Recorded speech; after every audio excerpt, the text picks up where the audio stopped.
in a big way. Imagine you're a prospect and you give a salesperson your reason for not buying the product is that you don't have enough money, and he tells you that that's not real. That's just a self-imposed objection. You'd kill him. All right? So don't ever say that to a prospect. And the third thing you have to have knowledge of is that you can't just pretend the objection or bug doesn't exist. It does. So the best thing you can do is let them know that you fully understand their concern. You do this by looking at the bug they're looking at. Oh, yeah, I see it. Right there. There it is. It's green and slimy and, wow, look at all those legs. Now, you're not doing this with a smirk on your face, thinking this is your stupid imagination that I'm having to deal with here. The way you become their teammate and the person that helps them pass their objection is to be their confidant, their comrade, their buddy, and you do that by looking at what they're looking at. A lot of times, simply by fully letting them know that you understand their objection will get them to take their attention off of it. All right, let's move forward.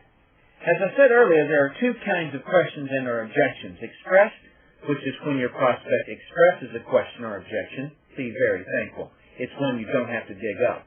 Unexpressed is when your prospect withholds their question or objection. Your job is to locate and remove the unexpressed questions and objections.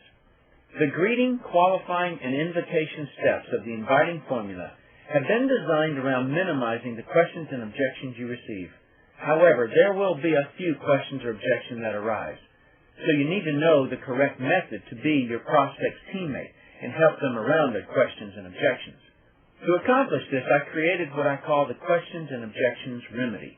It's 5 simple steps that ensure you handle their question or objection and not just come back with a response.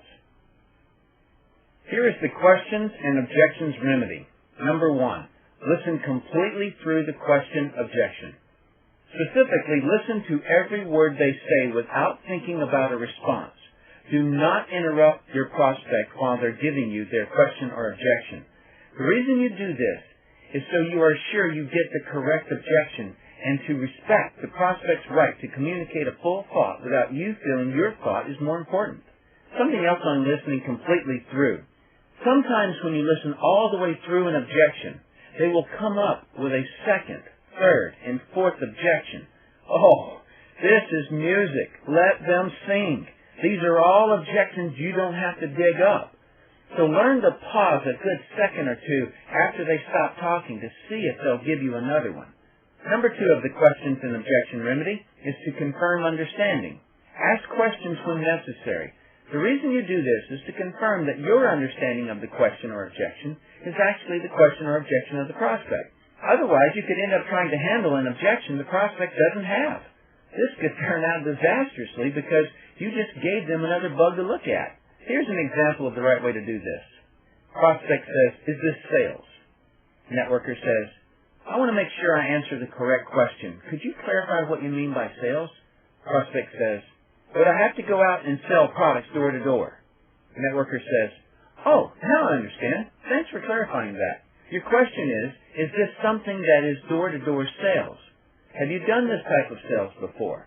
That would further clarify it. Prospect, "Absolutely not." Now that's how you clarify understanding. Now you fully understand what that person means.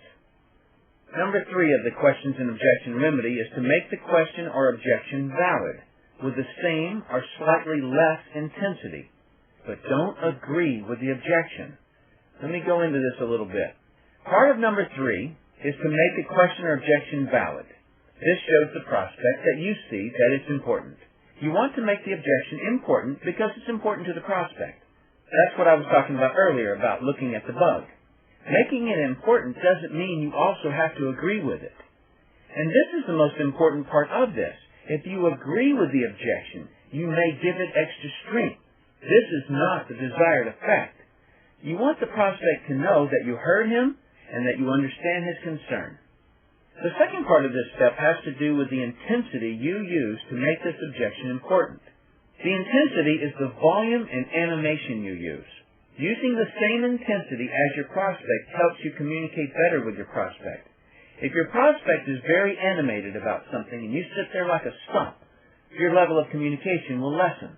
Conversely, if you're very animated and your prospect is subdued, the same non-optimum effect occurs. Match your prospect's intensity on his objection or use slightly less intensity. I'll give you a correct example and then two incorrect examples. Here's the correct example. I completely understand your concern. That validated the objection without agreeing with it. Here's an incorrect one. I feel or felt the same way. This is incorrect because you would be agreeing with the objection.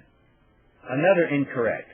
Oh, I totally agree. I would never go door to door. Are you kidding me? That is so below me. This is incorrect because you agreed with the objection and you used too much intensity. All right, those first three steps out of the 5 of the questions and objection remedy I just gave you are what few people do. I'll repeat them quickly so they're fresh in your mind. Number 1, listen completely through the question objection. Number 2 is to confirm understanding. Number 3 is to make the question or objection valid to the prospect. Most networkers jump right into step number 4, which is to handle the objection. But you will do much better by doing the first 3 steps. Many people ask me, what's the best way to handle the pyramid objection? Or the best way to handle the time objection? What they're looking for is a clever response to come back with when given these objections. But the real professionals will do the first 3 steps so their response is effective. See, when you do the first 3 steps, you've made sure the prospect knows you're listening. Don't forget, these things are self-imposed objections. Clever responses rarely work. It only works to really get into the person and examine and see their objection and have compassion for their objection. That's what works. You've also made sure you're answering the correct objection. Man, it's bad when you give your response and your prospect says, you didn't answer my question. So make sure you always do the first 3 steps. I've added something within step 4 that takes handling objections to a whole new level, and unless you do the first 3 steps effectively, you won't be able to use this added tool to its greatest degree. All right, number 4 of the questions and objection remedy is to actually handle or facilitate handling questions and or objections. The addition I've added is the facilitating handling. The word facilitate means to assist. Remember, the whole purpose of handling questions and objections is to get the prospect past the concerns that stop him or her from getting what they stated they need or want. Listen real closely to this statement because it's the magic behind handling objections. The most effective way to handle an objection is to get the prospect to create a solution to their objection. Why? Because it's their self-imposed bug in the first place. They put their attention on the bug. Therefore, the only person who can remove it is them.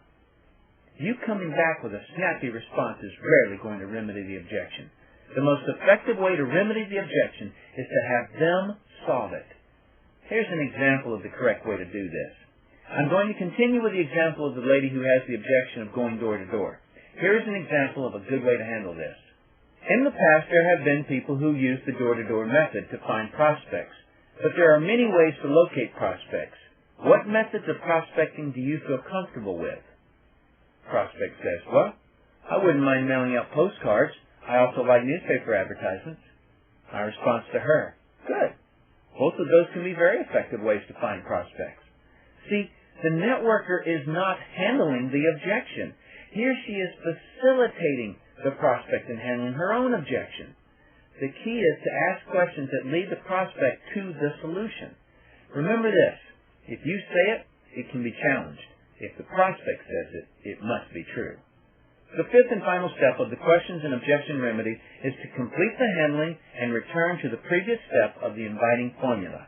This 5th and final step completes the conversation about the question or objection and shifts the prospect's attention back to the step in the inviting formula prior to the question or objection. Notice I said to return them to the step of the inviting formula they were on prior to the question or objection. The reason I note this is because objections or questions can come up anywhere. They can come up in the greeting. They can come up in the close to action step. They can come up anywhere. So let's pick back up on the example we've been using about the person not wanting to work door to door. Let's say that we were in the qualify step when her objection came up.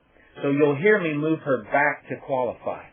Okay, Karen, now that you can see several alternatives to door-to-door sales, plus I know